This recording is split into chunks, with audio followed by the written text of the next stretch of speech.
stand in front. We're going to stare at each other at a dragon, and then whichever AD carry plays better is going to get the win. He's going to come out on heads, and well, certainly a matchup to be excited for, right? Xayah comes into the mix once again. It's a double AD carry setup, but not in the way you would imagine.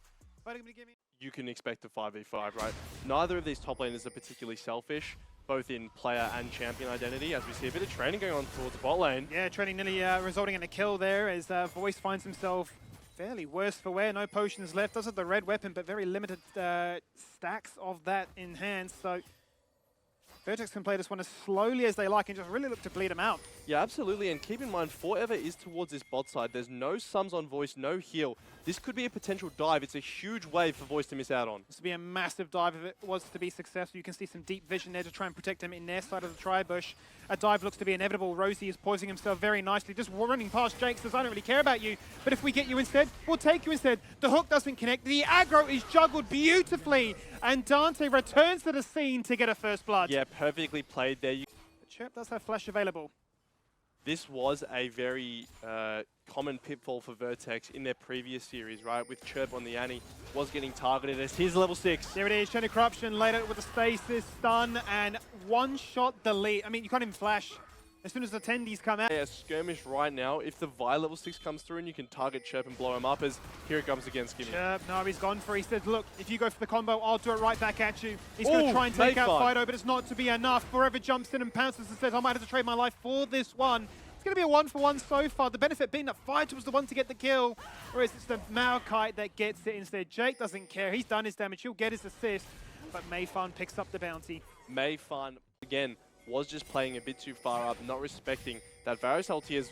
What is Rosie doing here? Rosie here, baiting him and looking to say, this Herald will not be free. We've got more members in the area right now. Look at Dante's positioning for the rip back of the feathers. It is absolutely primed and perfect. Tomasino's the one to remove Meifan, having already made the heroics happen. The top laner rocks up and gets in on... Whenever he likes, that grants Vertex the freedom to walk into the jungle and get those deep wards. And we talked about having to make room for Chirp to play as here comes the Maokai ultimate, they're going for a dive. Nature's Grasp decided off, instant TP comes out, their job is done. They've baited out a massive summoner. They don't need to really commit to this any much more than that. A blast going to disengage from away, a Vi ultimate that goes across the wall. There is the Featherstorm, there is the rip back, and it connects onto 2, and Dante's now got 3. Rosie across the wall, the depth charge says, don't worry guys, I've got this Varus. The Moonlight Vigil goes across, the piercing arrow is enough, Dante? and then the Chaos Storm to try and take down fighto just out of range. Dante's stuck, he has nowhere to go, and Chirp says, I need to try and salvage this play somehow, some way. Voice flashing over to Stasis Trap, and another piercing arrow to make this fighto 4-1. But some died despite the goal deficit he's at, and now we've got a Nash's Tooth completed for fighto as the second drag spawns. So much on-hit damage to complement the Blight stacks as the second dragon comes to life. Call of the Forge God goes out, knocks up 3 members. Rosie's the focus right now, but the Feign is onto Meifan, who falls on down. Dante picks up that next one. Into the back line goes Tomasino, looking to try and knock them down with all-out mode. He's going to die and give fighto a 5th, but it doesn't matter because fighto died in the end.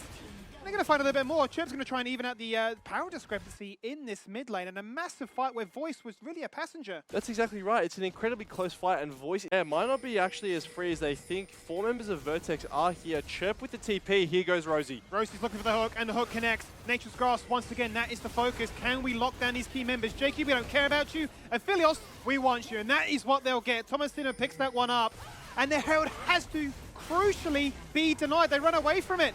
Somehow, though, Shinki's rocked up and absolutely mobbed Dante, who's dead now for the moment. Fighto comes in and showcases just how strong he is on the Varus during the mid-game. Tomasino drags Meifan through that and says, I'll have a crack at a little bit more. Knocks him back with the Entofo strikes. Is literally trying to do it all so fast, showing that top laners can actually contribute a fair bit to these skirmishes. And once again, we talked about confidence being a potential issue for Chirp. Certainly this game, not the case. Certainly isn't. I mean, he's shown almost a degree of arrogance in terms of how he's approached, the Varus in a lot of these fights when he has fallen victim to a gank and a death. There's Meifan rocking up, going in for a charge and realizing, I don't actually want to be here anymore. The depth charge connects, the flash from Rosie to guarantee the passive, the root, and the damage to deliver. Forever finds himself in that one, and Tomasino is single-handedly zoning back the remaining members of Kanga here. It's a 1v3.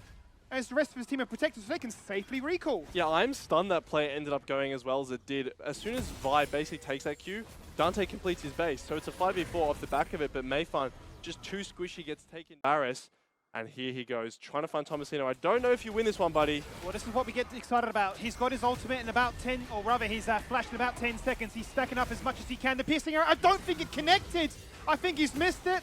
And all that ramp meant nothing. A TP comes in, and the cavalry to try and back up fighter there is quickly dismissed. As Chirp adds another chapter to that book. It was a close 1v1, but Vertex with great positioning of their own through good utilization of top vision. lane. They've just been able to pick apart Kanga at every single point. Fighter's going to return here. He's burnt the flash, and now is this his opportunity to deliver the pain of an AP Varus. The hook goes out, and this time the piercing arrow connects. And into Rosie, can he do much more? Well, he tried. Dante rocked up and ended that party very, very quickly. Quarter of the Forge God goes out, goes one way, knocks him up the other, but Chirp is now unstoppable. He is 6-3. 18 stacks to Magi's, make that 20, and with 4 turrets already and a Baron max, they're sieging. Shot. You can buy yourself a little bit of time. That being said, Vertex do not look like they're relenting. With supers in the top lane, they're going to crack this turret. 11,000 gold down, and with a Baron that's just expired, Vertex still look to pull the trigger and go for gold. They'll find one with a hook, and they'll take down Jayke very easily. Chaos Storm spreading the burn of Leandries left, right, and center, and they're completely zoned back to their fountain. They have to deal with those supers, but that tower is gone, as is their base, and as are their teammates. Dante flashing into life and saying, did you miss me? Because this is what I can do. A Gravitum that can't even execute. His voice is locked inside his fountain. It's one turret and a GG screen. He could potentially do something here. There are incredibly low health bars. There's the all-out Skimmy. It is the all-out, and it is the kill, it's the execution, and it's the delayed ace. It's a 24-minute victory, and Vertex get their first W.